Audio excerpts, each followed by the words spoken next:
సనాతన హిందూ ధర్మంపై పురాణాలపై అనుచిత వ్యాఖ్యలను తీవ్రంగా ఖండిస్తున్నామని అన్నారు విశాఖ శారదాపీఠాధిపతి స్వరూపానందేంద్ర సరస్వతి. హిందూ సమాజ రక్షణకు కేంద్ర రాష్ట్ర ప్రభుత్వాలు ప్రత్యేక చట్టం తీసుకురావాలని సూచించారు.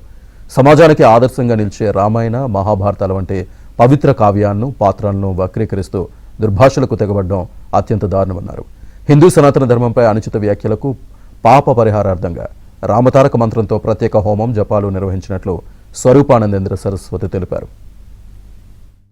ఈ రావణుడు లాంటి వాడు, ఇలాంటి వ్యక్తులు మన సనాతన హైందవ ధర్మాన్ని పరిరక్షించే మన పురాణ గాథలు, ఒక రామాయణము, మహాభారతము, ఇటువంటి కావ్యాలు ఎన్నెన్నో సమాజానికి ఆదర్శప్రాయంగా ఉండే చరిత్రని వక్రీకరించి ఈ దుర్మార్గుడు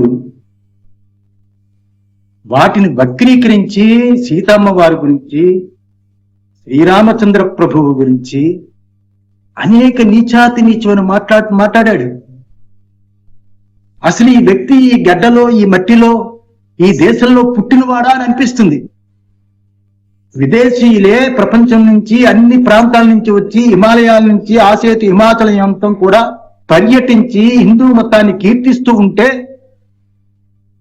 ఇలాంటి నీచాతి నీచులు దుర్మార్గమైన మాటలు మాట్లాడతారా? ఇది సమాజానికి మంచిది కాదు. ఈ యావత్తు భారతదేశాన్ని పరాయి దేశీయులు మతాలు యొక్క ఏవైతే ఉన్నాయో